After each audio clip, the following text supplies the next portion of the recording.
How we doing? Howdy. Doing good. One more day until football, so I can't really wait right now. I'm very anxious.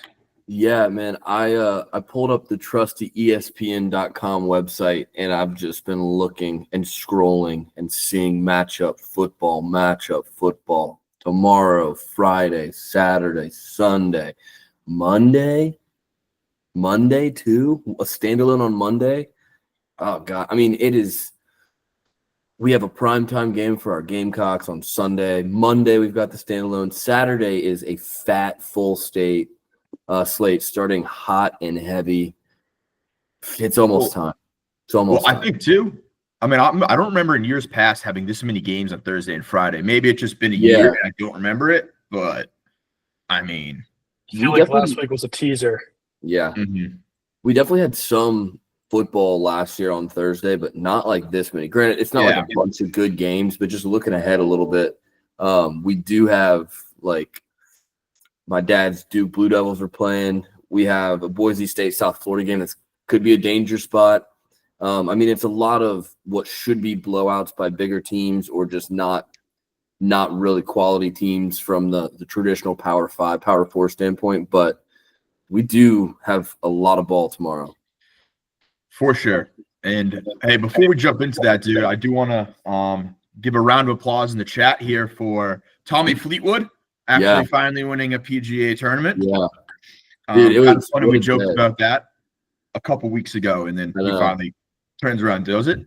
And then also even a bigger applaud in the chat for Boone being officially engaged over there. So congratulations. Boone.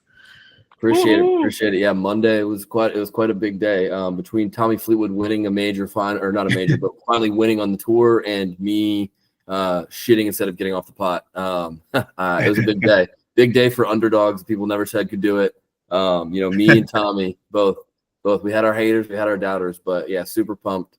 Very lucky. Had a great day on Monday, and excited because now I have football coming up right after it too. It's going to be a great fall.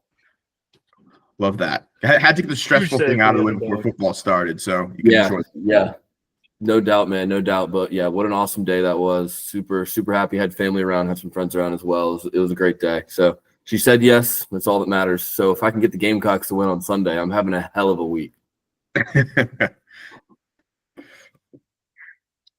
Well, but like Evan said, I mean, obviously I had some things going on this weekend, had some distractions, obviously.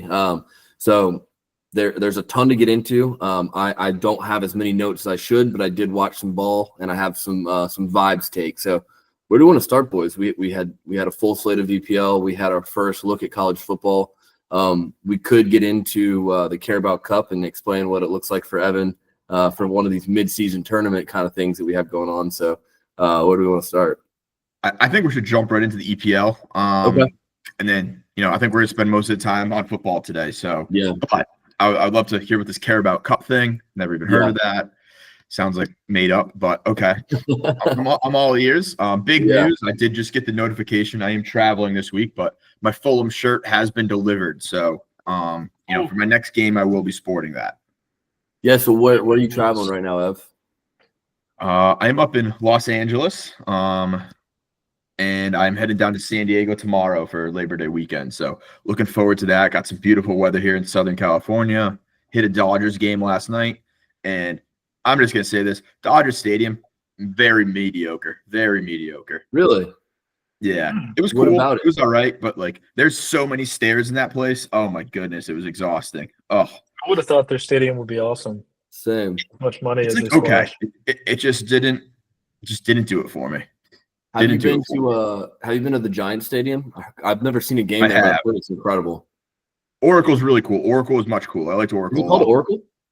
Yeah, it's Oracle Park. Oh, I didn't realize that. I knew the what do they call it? The Warriors used to play at Oracle. I didn't realize the Giants were there as well. I didn't realize yeah. But Oracle's cool. It's right on the water. It's a cool park. Nice. Yeah. So the footy of, I guess, game week 2, if you will. There were some good games. There were some blowouts. Chelsea, Arsenal both scoring 5 and big wins. Tottenham doing that thing, Charlie. I guess let's start here, Charlie. Why can't Man City ever beat Tottenham in the early part of the season? Certainly seems like they've got their number, doesn't it? And I think a lot of people thought, Tottenham was going to come in this year having not spent as much as the other top clubs, having found a new manager with some unknowns, and here they are with 2 wins, one of them after blanking City. It's pretty impressive, I can't lie. I think the bigger game to highlight is going to be Evan's debut game. He must have given them some fortune against United, coming away with the 1-1. So again, there are ties. Evan, we went over this last week. I feel like this is the big criticism of the Prem, but you walk away with a point here after I think it was Emile Smith-Rowe got the goal for Fulham. I believe so, yeah. Yeah, it was. I'll be honest. I was pretty hungover on Sunday morning watching this game. Didn't even make it to the couch. It was a throw it on the laptop and lie in bed and watch it kind of situation. I did watch, and they went down 1-0 and then came back and tied it up. So that was cool. I will say though, I absolutely hate the ties. Like I needed that pick me up to get out of bed, and I didn't get it. It just kind of like, I'm just gonna stay in bed for a while. Yeah. The ties are gonna be real tough to adjust to.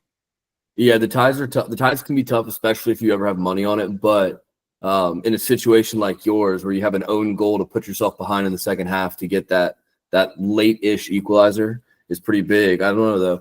Maybe United got away with a lucky one after we saw how they performed today. But we'll get into that here in a second. Sorry, Charlie. Oh, I mean, might as well address it. Yeah, they're not looking good, and I think for Amorim, it's going to be tough to justify not changing the manager.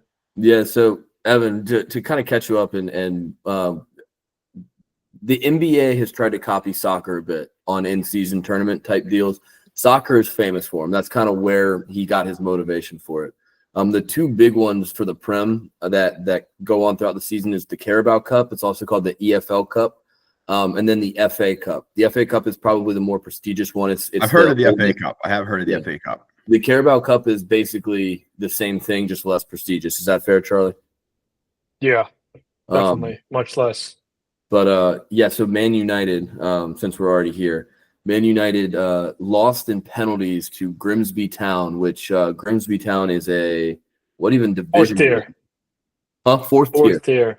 Yeah. So the cool thing about these in-season cups is everybody in the football league pyramid can enter these tournaments. And so you'll have these great days out where these tiny lower league teams will beat these giants of industry, if you will. And Grimsby Town took an early lead. Man United did fight back. My live double chance Man United draw or win that hit. So happy there. But then they go to penalties and lost 12-11 in PKs.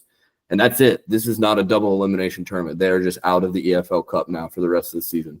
In the first round of the game, or I guess the second round, but Man United, the historic club, is just out. Question on this. So because it went to PKs, I'm assuming that means these games do end. They're all yes. These are when it's a tournament. When it's a tournament, they do. Yeah, but when it's league play, it's ties are in play. I know this doesn't happen very often, so you have to let me know what kind of tournaments have this. It's when you do the 2 games, so the score is on aggregate. Yeah, so that's what tournament is it? Because I think that's so cool. Like you can go into a game like down 2-1, then you have to come in a whole different way. Like set your, I'm sure different players play when you're in that situation. I'm sure. Yeah, those are the European tournaments. Does the FA Cup do that, Chuck, or is that just Europe, right? The FA Cup doesn't really do that, but it is. I totally agree, Evan. Like those have made some of the most exciting matchups. I think it's like definitely venue that impacts it. So you could be up 2-0 and then it's coming home to your own stadium, and that feels like a very achievable result for you to come back. So, nice. Yeah, I mean, there's so many that come to mind when I think of that. But the thing that I love about tournaments like this, let me just read you a couple stats. Team shots, Grimsby Town 10, Man United 28. Shots on target, Grimsby Town 4, United 9. Possession, 29% Grimsby Town, 71% United. Passes, 215 passes by Grimsby Town, 525 by Man United. It's the magic of the cup. You'll hear that cliche a lot. It's the magic of the cup. Everybody, the little guys get up to play the big boys, and sometimes you get caught on a banana peel. Giant killers. Yeah. The giant killers were out today. Yeah. But I think more news in the Prem. Who else we got? I mean, Arsenal, Chelsea, got to give them credit for taking care of business this week. Yeah. Both had like 5 goals, I think, apiece. But I think the biggest – yeah, I think the biggest game of the week, though, or maybe not the biggest, but definitely the most exciting was Newcastle Liverpool on Monday. Yeah. I think Newcastle got a red card right at halftime. They're down 2-0. Yeah, we think the game's done. I mean, I almost turned it off myself. And then what do you know? Newcastle just inched back, even a man down. I think it was the crowd who just got behind them. And then 16-year-old from Liverpool comes out of nowhere to win the game. You can't really draw it up any better for Liverpool. So that to me was the game of the week by far. Yeah, and you got Anthony Gordon, 3rd red card since joining Newcastle last year. Really? Yeah, 3rd red card because of what kind of is going on with their forward play, just with the Isak shit going on. Gordon is kind of their only striker besides this William Osula guy who did score a goal, but they now lose their striker for what I think is going to be a 3-game suspension. I mean, it was a nasty tackle. The Liverpool player was lucky to not have his leg completely snapped. I don't think it was an intention. It was kind of just a dumb, stupid foul, but it could have been a lot worse. But credit to Newcastle for fighting back down a man against who most people think is going to win the league in Liverpool. Gutsy performance. All to just lose it in the 100th minute? 110th minute, something crazy like that. But I do think it is a big win for Liverpool, especially going into facing Arsenal next week. So, good week all around though. The boys in blue, my Everton squad handled business against Brighton. How can we forget? James Garner with a absolute fizzed shot near post. Jack Grealish 2 assists, right? Yeah, Jack Grealish 2 assists. The pretty boy of Everton now. We're in the top. We're in the top half of the league after 2 games for the first time since Carlo Ancelotti, which is incredible. Super excited. The league table is interesting to look at. You've got Arsenal, Tottenham, Liverpool, Chelsea. They're all in the top 4. Not really surprising. Sunderland is in 7th. Then you've got the likes of, sorry, Charlie, Newcastle, United, and Villa all in the bottom half, 15 through 17. We finished 15th last week. We're inching our way up. Yeah, it's early, but so much Prem to be had. Evan, I think that there's only more to come for your journey here. Yeah, I mean, I will say this. I don't think there's a chance you see me watching the game this weekend. I'm pretty sure we have Chelsea. I think it starts at like 4:20 a.m. on Saturday. Oh, right. You're on the West Coast. I may be getting back to the hotel at 4:20 in the morning if everything goes according to plan. Yeah. So it might be a highlight week for me. Highlight week watching, but I will get back to watching. Especially considering it's the first college football weekend, I might just have a few other priorities. So yeah, the 4:30 West Coast time game is going to be tough. But I will say for those nights that end as benders, a soccer game coming on super early, live sports coming on is never a bad thing. No. And the problem with that is now I'm realizing if I'm back in Dallas, I'm back somewhere I'm comfortable. It gets to 3:30. It's like, might as well just stay up, and then that's going to spiral right into football. Yeah. And and I've always said, if you can just restart your day after the bender, you're good to go. It's the sleeping that kills the bender. That's true. That's true. You just got to power through those few hours of tiredness. Sleeping is such a pain. Sleeping is a pain. It's a nice restart though. But I guess once you go to sleep on the bender, you're admitting that it's over. Yeah. And you can't do that. Like that, you're dead in bed. Like the no sleep, you're gonna feel bad for a couple hours, but it's not a whole day. The sleeping on the bender, you're done. You're out. Yeah. The day has to restart. So where do we want to go next, boys? There was a couple other soccer things. Juventus won, of course, because we're a wagon again. But outside of that, there was football played this week. I'm ready to dive in. I had what a great start to the year. I'll start with that. It was sloppy, disgusting football in the first quarter of the Iowa State-Kansas State game. I think there was 3 fumbles in the first quarter. Yeah. Like Irish football, right? Yeah, pissing rain in Dublin, and it was just like the excitement I needed to start the year. Like it wasn't a boring football game, which was like kind of perfect. Like it wasn't the best football by any means, stretch of the imagination, but man, it was just so good to have it back. Like it was a great way to start the year, in my opinion. No doubt, no doubt. Honestly, listen, I gotta be transparent here. We were at our club soccer fantasy football draft that weekend, and I did bend it out a little bit too much, and I took a power nap during this Kansas State Iowa State game. I'd go back and catch some of the highlights. Dude, I was so dead. Kansas State should have won that game. Iowa State should have won that game. Kansas State should have lost that game. Iowa State should have lost that game. If that game's played in the U.S., with actual lines on the field, I think our nobody asked parlay hits, because the other 2 hits, we'll get to those in a second. I was thinking of the Kansas parlay the whole time. But Kansas, the over was a heartbreak in that game too. That the was over a easily should have hit. Oh my goodness, was a heartbreak. Where do y'all stand on? I guess we can kind of bridge it to NFL too. Where do y'all stand on these international games? Because I'm absolutely not. They're so I'm stupid. hypocritical. I love it for college week 0. I hate it for every week, for every NFL game. I don't want any NFL games played in Europe or South America, but I'm good with week 0. I only want Notre Dame playing in Dublin. That's it. Other than that, don't accept it. Notre Dame should play there every year. That's it. I agree. I think I'd actually have to agree with your take, Boone. I think if there's gonna be a game, like just throwing a bone here and there. Yeah. Make it week 1. Make it like that opening of the season feeling. Like it's also kind of inconsequential. It's not like you can really look back to week 1. Don't make it a massive game, but I don't have a problem with it so long as we're not, playing anything that has stakes abroad. Yeah, I agree. And if the game had just gone off better from a logistical standpoint, and again, I'm a better scorer, so I'm looking specifically at the spotting of the ball, the lines. That just can't happen. Like, if that's going to happen, put Idaho State and UNLV in Dublin.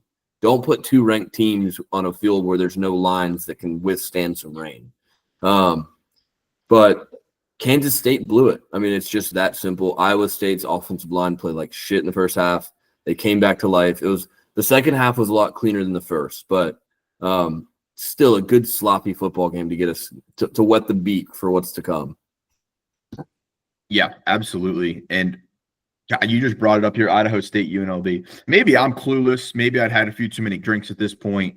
I had gone out, watched the Kansas State, Iowa State game with some friends, went back to my apartment to make some lunch, meeting up some friends later, and I couldn't find it on TV anywhere. I don't know if I was clueless. They didn't televise it. It was on some local network that you just couldn't find it. But so that was very frustrating. So yeah, I got no comments on that game. I guess UNLV isn't as good as we thought they were. Yeah, that's my only comment as well. I thought UNLV would be a lot better. Evan, go ahead and get on your soapbox on your Jayhawks. I mean, hey, my mom's team, and they looked really good. I know it's Fresno State, but the offense moved the ball really, really well. Daniels looked really in control of that offense. And, I had some family at the game, actually. They said the new stadium, they just did a tremendous job with that. So that's usually a good thing to hear. I think, unfortunately, in recent history, you hear about these new stadiums, and some of them are just awful. But it sounds like it was a good one. And, is it blue? I mean, listen, it's Fresno State, so I don't want to – sorry, what was that? Is it blue, the stadium, like the field? Is it like a Boise State situation? Oh, no. It's a normal grass. It's normal grass. Yeah. Or turf, I guess. Yeah. And, I don't want to get too high on Kansas right now, and I don't think any Kansas fans should. It was Fresno State and all that. But Fresno State's generally not a tremendous team. Yeah, fighting cars. I think Kansas, based off the way they played, if they play like that consistently, consistency was their biggest issue last year, though. If they play consistently like that and stay healthy, I think they have a real shot to compete in that Big 12. I think Daniel is going to be one of the top quarterbacks in the Big 12, and he really kind of put it together in that first game. I love the offensive play calling, and they were just move the ball very consistently and methodically down the field throughout the football game. Yeah, if Jalen Daniels can stay healthy, I mean, he's a great college football player. I saw today PFT was trying to make the Jaden Daniels for MVP, Jalen Daniels for Heisman parlay bet. It was like plus 90 to 1 or something like that, which would just be incredible odds. But the Jalen Daniels, as long as he's healthy, I mean, he's your age, Evan, so he should be able to read these defenses and figure out what's going on. So, but I mean, as long as he stays healthy, they've got a shot. Yeah, for sure, absolutely. And I mean, listen, I'm not a KU fan, but I'll root for KU, root for the family. But they're definitely a good team. I think they're definitely going to be a solid team this year. I think 8 wins has got to be what they should get at least. Well, and from what we saw from Iowa State, Kansas State, I mean, the Big 12 could not be more wide open. Like Kansas should be licking their chops. Oklahoma State maybe can make a comeback. Who knows? Texas Tech's got to be happy. Texas Tech's got to be happy. Baylor could. I don't know a ton on Baylor. I just know some football heads that I respect are big time high on Baylor. And then Arizona State, obviously, they're still there. Their quarterback's still there. The coach is still there. Just missing one big white guy. Colorado, yeah. Colorado people are talking about. It's kind of hard for me to have an opinion on Colorado when the only 2 players I knew on Colorado are gone. But their jerseys are retired. Give me a break. Yeah. I can get.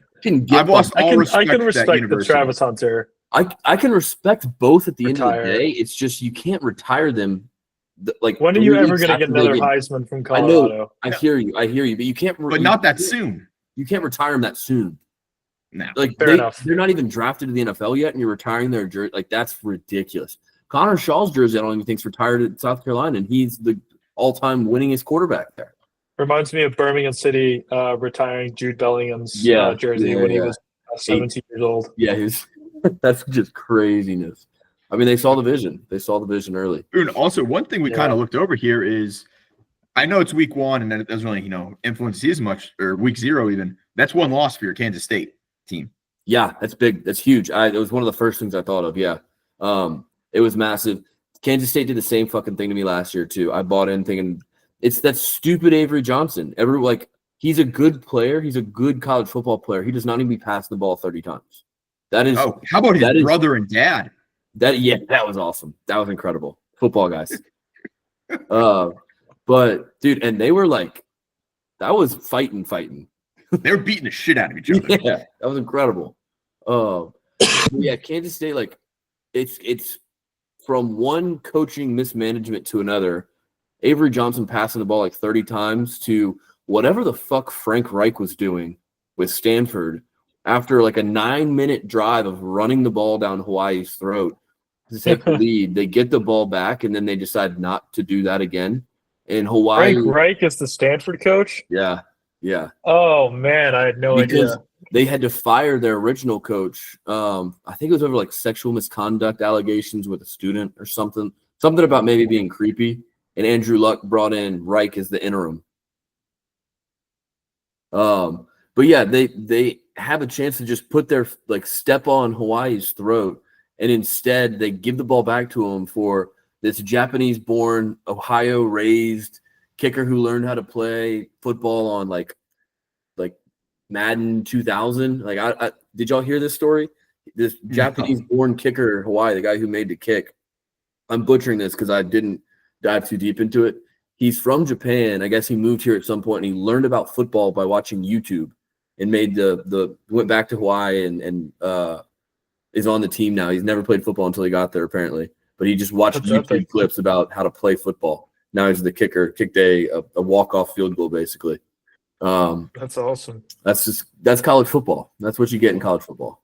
Talk about someone who maybe should have spent a little bit more time on YouTube learning football growing up is the return man for Hawaii. The fact they let him come out of the locker room for the second half is absurd. He should have been left in there and not allowed back out on the field. I don't care they're kids. If you're playing football at that level and you make that mistake, there's no excuse. If I have a son one day and he's 10 years old and he's doing that, he's walking home. It's like, don't embarrass me and the team like that. It's just despicable.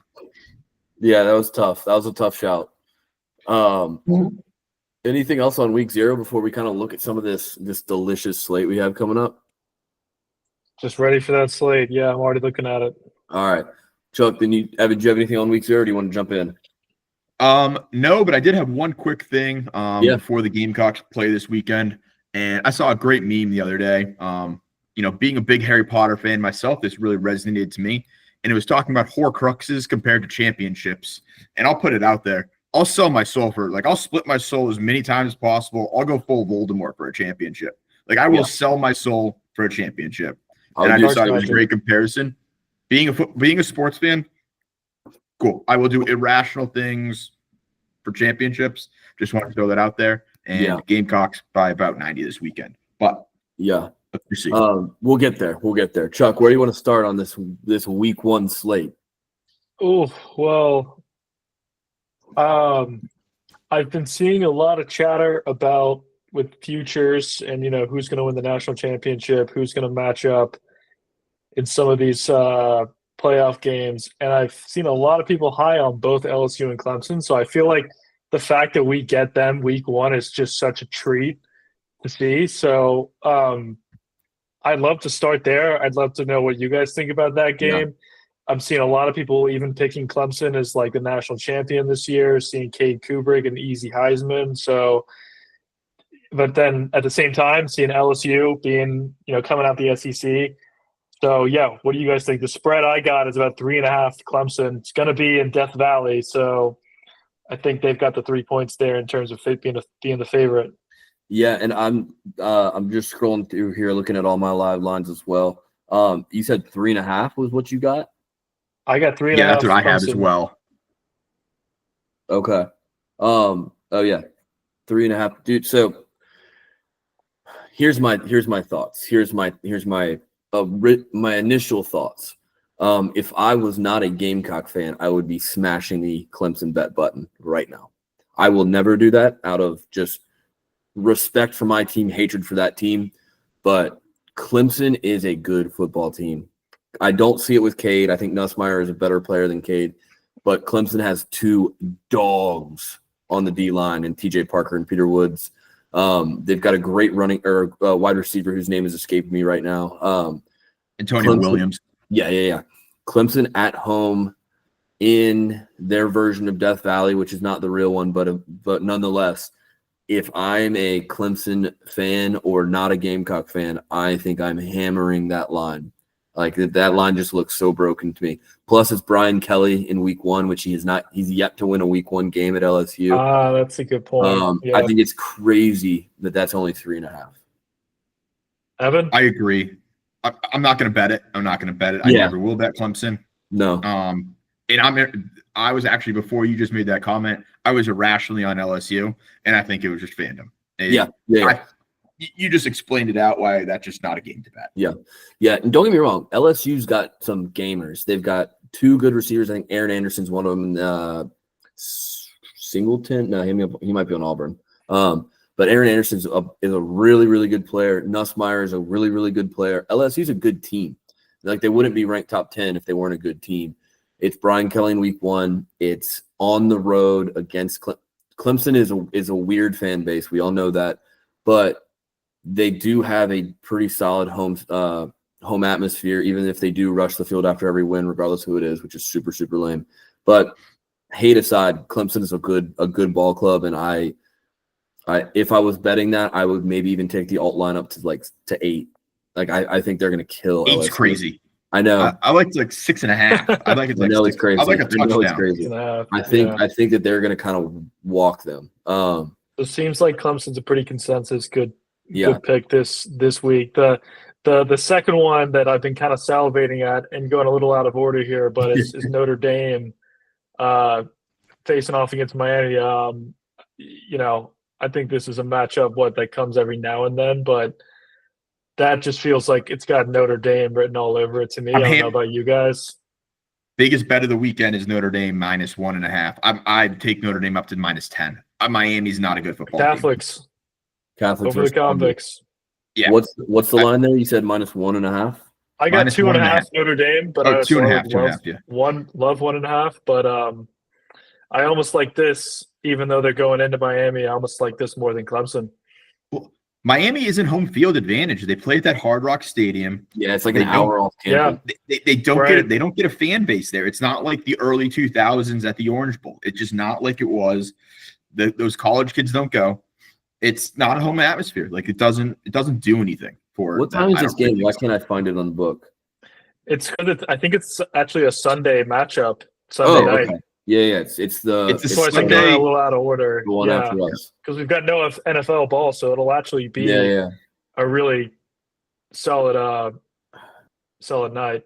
I'm torn on this game. I don't trust Cristobal. I don't see how Miami could be any better this year than they were last year when they had one of the better offenses in college football. Plus, they lost their first overall pick at quarterback. Carson Beck, some people have been high on him. Evan, you can attest. I have never seen it with Carson Beck. I think he throws an ugly ball. I think he looks like he's cosplaying as like the drummer for Good Charlotte. I think he's just an odd-looking cat. I don't think he's good at football. I never have thought he was good at football. Like, I could be good at football throwing to Brock Bowers and Ladd McConkey. It's not a difficult concept. Notre Dame makes me nervous, though, because I don't know. There's no proven commodity at quarterback this year like there has been the last couple years. That said, they do get up for these week 1 games. They did it to Texas A&M a couple years ago, or maybe last year. They get up for these games. Freeman's a good coach.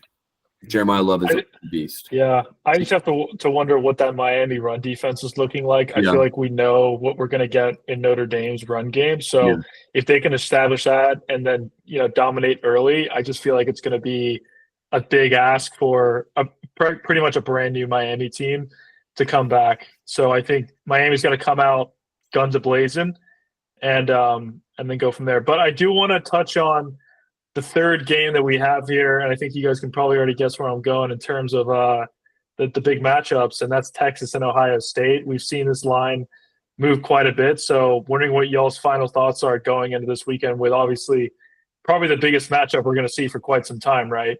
Starting us off this season. Yeah, and Evan, I want to hear your thoughts just before you jump into this. What a fucking treat that week 1 we get 3 top 10 matchups. What a fucking unbelievable that is. All right, when's the last time we've ever had that? I don't remember that ever happening in my lifetime.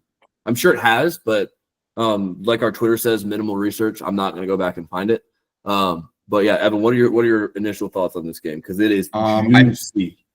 I think the line is absolutely absurdly disrespectful. I don't know what they were thinking establishing this line. The fact that Ohio State is favored, I understand they're at home. They have an untested quarterback going against a Texas defense that is going to be one of the best in the country, and a player like Arch Manning throwing the ball, who, listen, he's too big to fail, and it's going to happen. Maybe. I think maybe. I think Texas wins double digits. Texas wins double digits. Wow. I got Texas by 10. Wow. See, wow. I think the line is absurd. I have said that exact thing for both teams so far. As I look at this game, Texas, I think, is the better team on paper. I think their defense with Anthony Hill Jr. is one of my favorite players in college football. Obviously, Arch should be good, but it's his first real start. I know he started some games last year. It's his first game as the unquestioned starter, going to the shoe.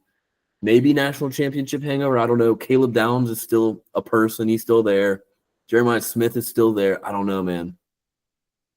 I love Texas in it. I just absolutely love them. I don't think, for whatever reason, this is probably a bad take, and I can accept that. But I just, for whatever reason, I don't think the shoe is going to be that much of an advantage in this game. I just don't. Really? For whatever reason, I don't think they're going to be as up on it, for the reason being, oh, hey, we just won a national championship. This is commonplace for us. We just want to get back to that point. It's not going to be as intimidating. And I think Arch Manning has faced so much pressure just in his buildup that he's going to be so ready for this game that the moment is just not going to be too big for him. I do got to say, I think it's nice that Arch has had that time, to just kind of feel out these types of games as opposed to the other side. I feel like he's going to have a good feel for how to approach this. I did hear, I think somewhere, that Texas was pretty new, though, on the offensive line. So I wonder if that will come into play. But man, what a game it's going to be. Yeah, That's the game I'm most sides. excited for, I think. Texas West. I mean, yeah, and you just get it so early. Like, if you Over? play your, sorry, go ahead. Oh, I was just saying over. I think it's like 47-50, something like that. Because that could be a game that we think about. It's just line. Texas's defense is really good still. Like I could even see it's tough for me to take it's tough for me to take a Texas over just because of how good their defense is. Like I could see them shutting out like half their schedule. Yeah, I also can just I can see some tight buttholes coming out. Julian Sand, first game starting, Arch Manning, all the hype in the world. Two good. I still think Ohio State's defense is going to be really good. I won't bet an under, but I could see this being a tight butthole under game. Mm-hmm. And then two other spots. I do want to get your thoughts on as well, because we'll get to Virginia Tech and South Carolina. Actually, we'll save that in a second. But I want to know, what do you think about this North Carolina team that Bill Belichick's going to come out with? I mean, I think it was like pretty much a brand new roster. They got TCU week 1. What do you think we can expect there? I mean, going to be pretty bizarre, a pretty bizarre scenario. I think they're going to be bad. I'm intrigued. Yeah. I'm going to ride with my boy Belichick, though. I'll tell you that much. I'm going to give him – I think he's going to get a win in his first game. Do I think North Carolina is going to be good? Probably not. I think Bill Belichick's just there to kind of get a younger girlfriend. Going to use this one for a couple of years. Probably, sliding into some DMs or something right now. But I can't imagine North Carolina is that good. But I also don't think TCU is going to be that good either. I could see Bill Belichick. Vegas has TCU -3.5 at UNC. If that tells you anything about what they think UNC is going to look like. That's true.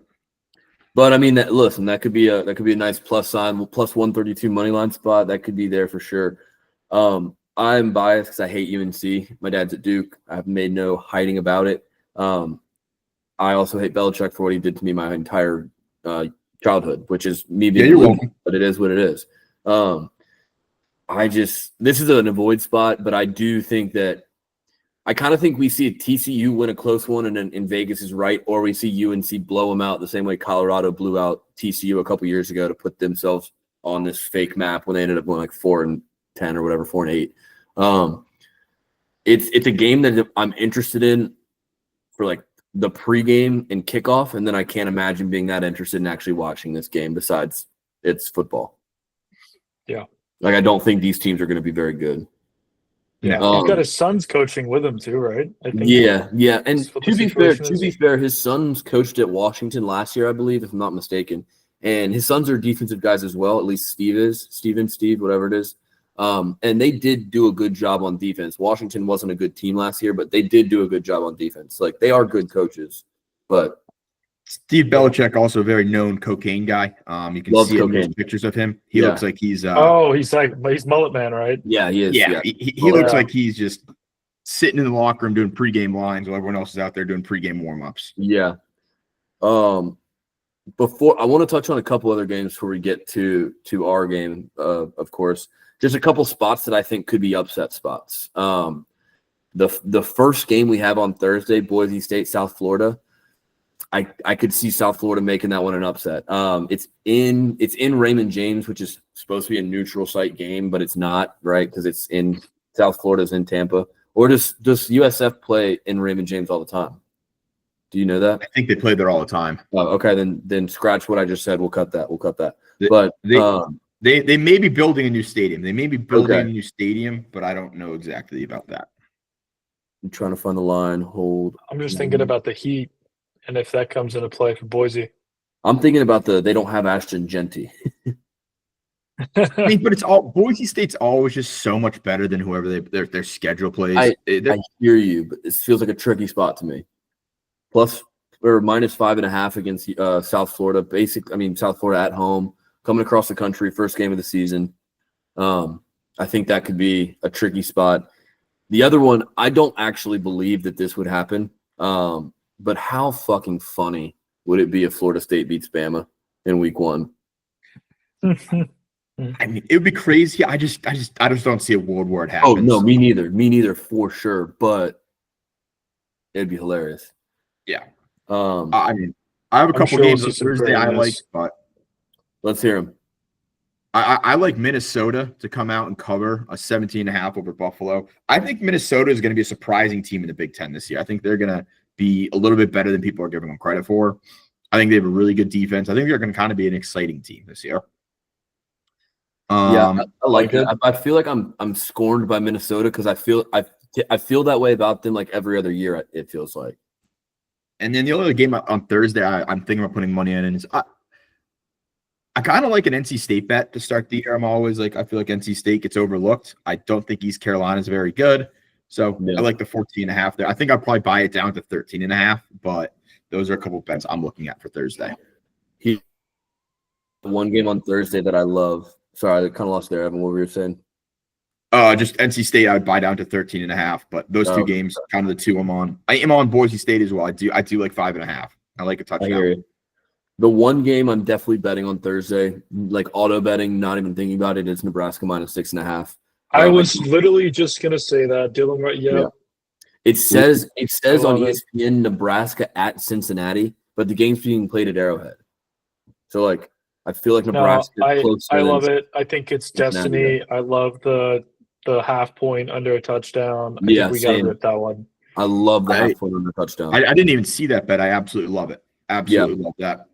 I can't imagine Cincinnati's that good. They're always a I agree. It's in Ohio, so not much greatness is coming out of that school. I think the only other game that we didn't really touch on was Auburn Baylor. Yes. Yep. You read my mind, Not Chuck. sure if we mentioned that, but feels like a big matchup early. I feel like either of those teams could end up in the top 25 when it's all said and done.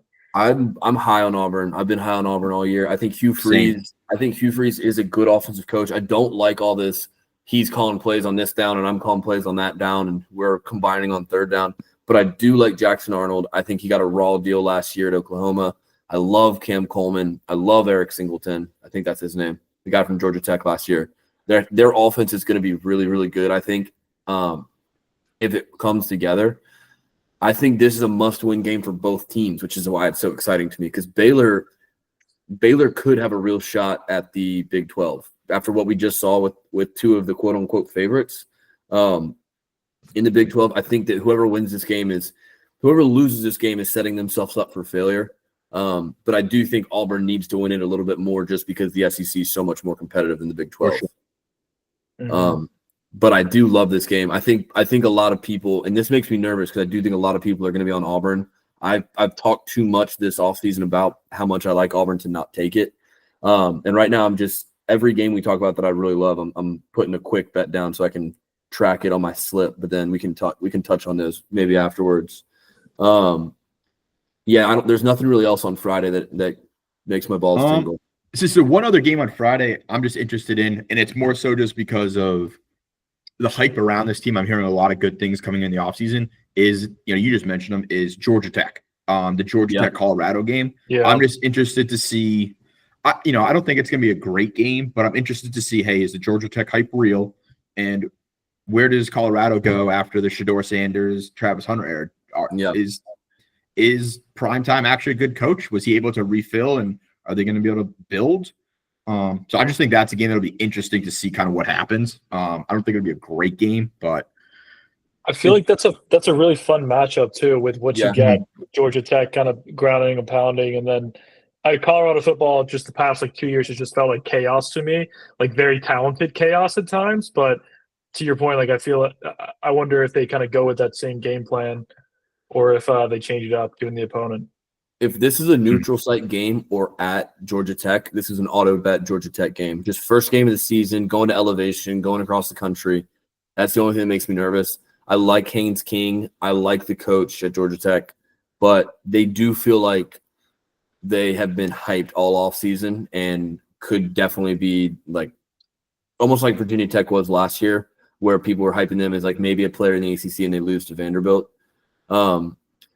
I can't say this with any level of certainty, but everyone I've talked to that has gone to Wake Forest has said how bad they would be. So Kennesaw State, I'm circling as a sneaky upset pick with zero Zero research, just betting a plus sign.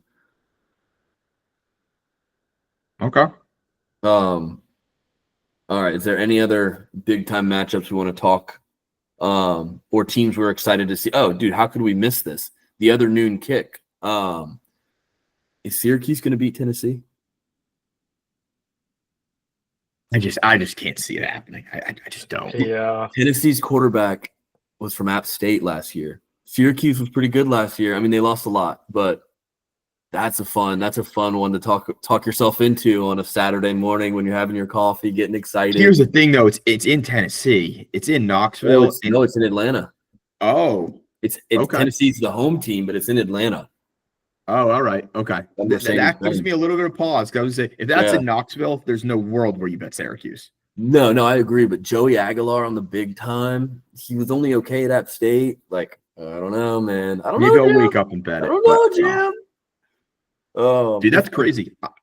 I got games at 9:00 on Saturday. That's absurd. That's a little early for reckless. That is a little early. I'm gonna be. I love that. Wake up, go right into it. But like, if my Thursday, Friday bets hit, you'll catch me taking a little taster on Syracuse money line. I guess that's one nice thing about having those. I can kind of see where I'm at for the weekend. Yeah, exactly. Saturday. All right, I'm just giving a quick scroll here, see if there's anything else we need to touch on. I mean, South Dakota, Iowa State, that could be fun. South Dakota's a good team. Iowa State should handle business. I think that's all the real matchups we need to touch on for this week. I feel like, y'all ready to talk about it? I've been ready for like 23 hours. I'm losing my mind. It's a big way to start. Lots of potential. Yeah, where do you want to go? This is the first time in history where I'm not nervous at all. I'm just excited to watch a South Carolina football game in the beginning of the year. I think they're going to go in and they're going to absolutely shit pump this Virginia Tech team. The guy just got a DUI. That's a distraction. That's awesome. Fuck that was him. Huge. I don't think there's a world where South Carolina loses this game. You know, you find me at the bottom of the San Diego Ocean on Monday morning, maybe. But, you know, I'm so excited for this game, and I just refuse to let myself be nervous. I just refuse to let it happen this time. I'm so excited. But I'll hand it over to you guys who might have some more unbiased takes on this game. Sounds like you like 7.5 then, Evan. I'm not going to touch it, but I do. If I was going to give out a bet, I would. But I'm not betting on South Carolina this week. I will abstain from betting on South Carolina. Yeah. I mean, obviously, we've got some bias, but I do think there's just so much hype behind the season that I think this is the way, this is what Beamer's been looking for, especially with it being Tech. I think this is, like a chance for a statement game. And Boone, I'll let you go next, but I think there's another reason why this game is just so massive in terms of the full season. Yeah, look, if we don't win this game, it doesn't matter if we win by 1 or by 100. If we don't win this game, if we don't have a one in our win column after this season could be in dire straits. We are better than them at most every position. I'd have to look at all both rosters to confirm that, but Beamer, let me put on my battered Gamecock hat really quick for a second. Beamer has not started well in week 1. So we either lost or should have lost. Like, we honestly could have lost ODU big time last year. We probably should have in some cases. We have a ton of hype. We lost a lot of talent. I'm less worried about the talent on defense we lost outside of Eman Wari. Obviously, he's pretty irreplaceable, but we lost a lot of talent. We have a lot of question marks on offense from a receiving standpoint, wide receiver specifically. I've heard our tight end room looks great. Our offensive line is the best that it's been since maybe Charlie and I's freshman year. We have some dogs on the offensive line. We have depth, which is exciting. We did get the news about Faison, which is awesome. That's huge for us. But this is just one of those spots where everybody's picking South Carolina, and there's a lot of hype on South Carolina. And after this game, there's a very easy winnable stretch, a very easy path to 5-0. It's something that we've got to really come out strong. We've got a lot of young guys, new starters that they've got to perform if we're going to win this game. And that does make me nervous. I won't lie. So here's my one thing on us getting up for this game. In the Beamer area, maybe correct me if I'm wrong, I don't think there's ever been a game with this much hype around it. So, UNC 2 years ago was pretty hyped. But I don't think it was anywhere near this level. We didn't know what that team was going to be. No, we weren't. And 13. don't get me wrong, we didn't get up for that game, but I just think it's more of a Lenora Sellers is going to get the boys up for this team. Yeah. I don't think it's all on Shane Beamer. I think he's going to take away a little bit from that. I want the football to start the game. I want to drive down the field. I want to put a touch, just score. And Sellers has to be ready to pass like a lot though, because you've got to think Tech has been game planning all off season to stop him from running all over them. Now that's easier said than done. But if he like a little QB fake draw to a 90-yard bomb to Harbor, I mean, no one would see that coming. No. And here's the thing on the wide receiver room. You said it's untested. And listen, I agree to an extent. Like, I don't know how good it can be at the end of the day. We don't know what the peak is, but I know what the floor is. Like, I saw him play last year. I agree. And I think that's good enough to beat Virginia Tech on its own. You know, when we get to the meat of our schedule, when we're playing the LSUs, when we're playing Clemson at the end of the year, is the wide receiver room good enough then? That's the question. But I don't think it's a question mark for this game specifically, which is why I'm very comfortable going into it. We'll see. And it's also sorry, go ahead, Chuck. No, you go. I'm just interested to see what the play calling looks like with Shula. Because it left a lot to be desired in the bowl game, but that's like not a lot of reps, not a meaningful game. Don't get Sellers hurt. Don't run the ball like you would. No Rocket Sanders. So like there's pieces. I understand it. I'm open to what it could be. But I don't know what the Shula offense is going to look like and how that's – I do like that we have the three-headed running back kind of monster, that we don't have the number one guy like last year. But what is Shula's offense going to look like is going to be real key there. What are you going to say, Chuck? I think to add to the stakes here, you know, obviously a massive game for our Gamecocks, and I'm sure, you know, the Hokies are probably feeling the same way. But to add to the stakes here, two very disappointing games to end the season for both teams last year. Virginia Tech loses the Duke Mayo Bowl, which everyone knows is a significant accomplishment for any college football team to win.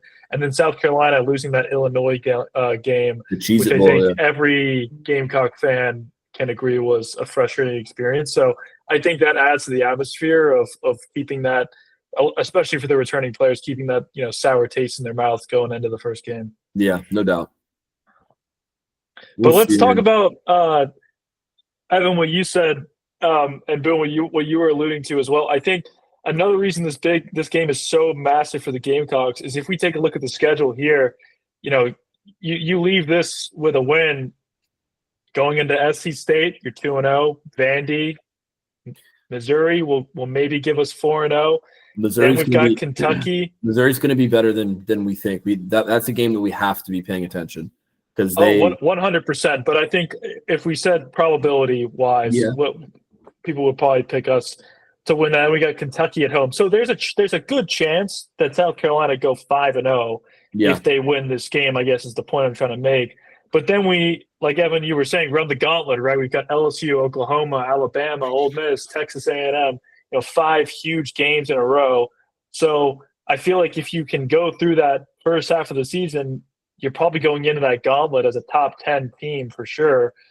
You know, it'll be interesting. Listen, to have any realistic shot at the playoff, we have to start 5-0 because that next 5 games you just talked about, Chuck, is 3 of them are on the road. All of them are against top 25 preseason teams.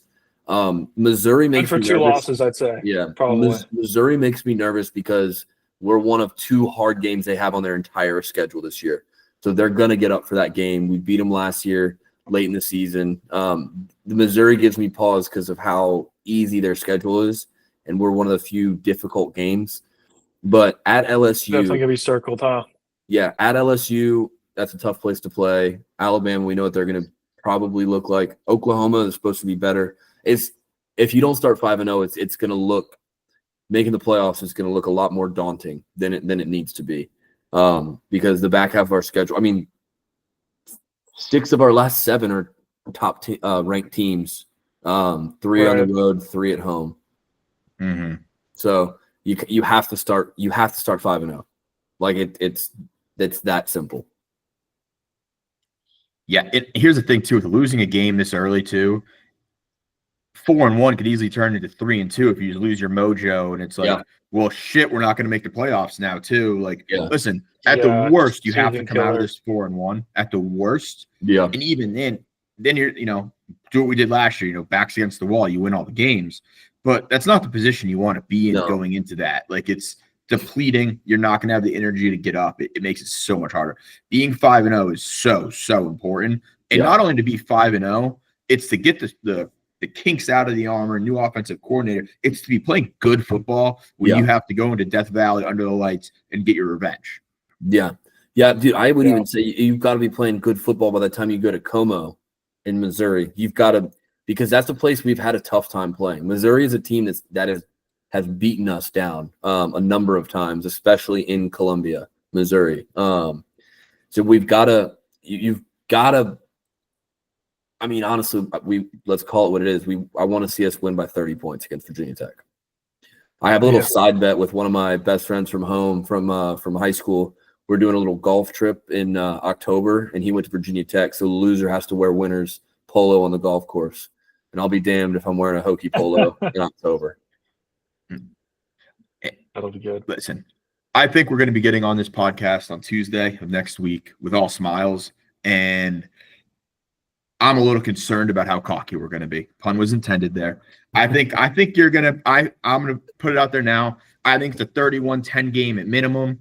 I'm anticipating 20-point win. No problem. A game we have controlled the whole time, and we're going to answer a lot of questions, and people are going to start talking about, hey, South Carolina might be a problem this year. Yeah, man, I hope so. I do hope so.